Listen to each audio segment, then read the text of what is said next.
Welcome to The Value Shot. I'm Jeffrey D. Brown, publisher and editor of Guitar Business World. Now, these 16 original episodes were featured at the back of the show on Guitar Business Radio, where I talked about some basic foundational building blocks that you can use to help drive your business or career to the next level. Those segments have now been edited and repackaged for presentation here on GBW. They're short and full of simple but really powerful ideas you can put to use right now. I suggest listening to them in sequence to get the most out of them. So let's get to it.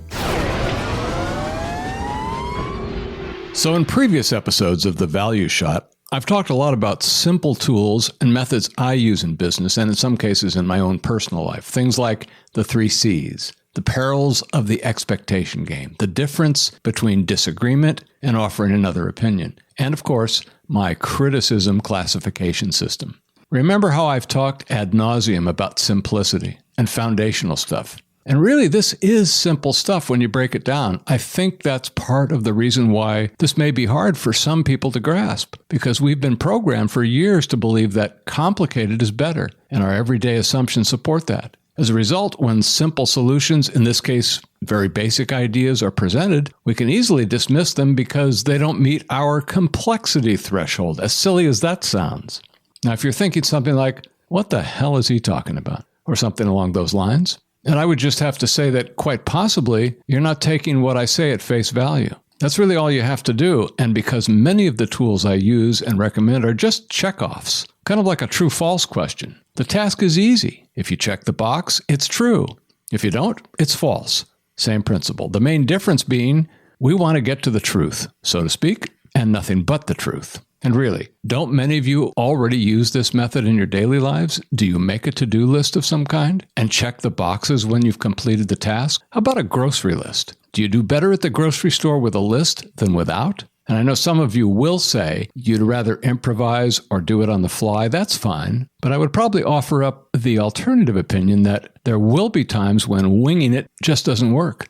And the question is, how big are the adverse results of not having the list? I can tell you that I've tried and used many high-tech methods to keep track of tasks. And while I've had some success in using CRMs and calendars, especially on my phone, and before the phone calendar, I was terrible with dates and events, even after spending a lot of money on all kinds of leather and titanium calendars. But the phone finally made it work for me. I'm not entirely sure why, but it did. On the other hand, it's kind of a funny thing. When it still comes to tasks, I've always had to ultimately revert back to my simple analog notepad, which I usually stock up on every time I visit the printer we use. They give them away. I write my to-dos neatly on the pad with check boxes. The more boxes I check during the day, the better I feel. I'm inspired to check more, and so on. Conversely, a day with few checks can be discouraging. But even so, at the end of the day, I let it go, knowing that tomorrow brings a new list with the empty boxes carried over and a new opportunity to check more. So here's the takeaway.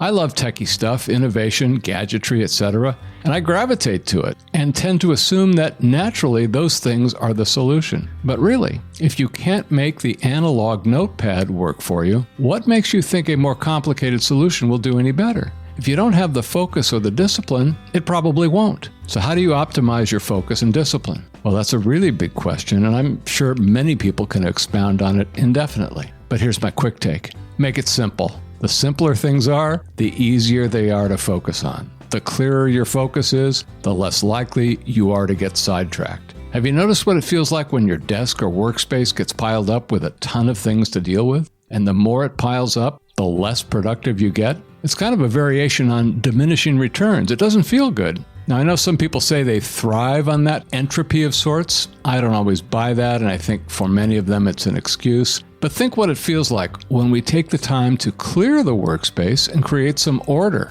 All of a sudden, what seemed insurmountable now appears manageable and nothing like what you were imagining. And now you can breathe again. So here we are, folks. That's in large part what I've been talking about. That's a form of re-simplification. And that leads me to this question. How do we bottle that and reuse it as needed? And I'll discuss that in more detail on upcoming episodes. And as always, stay positive, stay focused on the destination, and keep all your options open on how you're going to get there. Well, I hope you got some value from that, but I do want to emphasize again the need to listen in sequence. And just so you know, there are brand new episodes of The Value Shot on the way, so be sure you're subscribed to Guitar Business World here on Substack to get those as well as new editorial features and valuable resources. As always, we love to hear from you with questions or thoughts. You can contact us directly at guitarbusiness@substack.com. guitarbusiness@substack.com. I'm Jeffrey D. Brown. Thanks for listening, and I'll see you next time.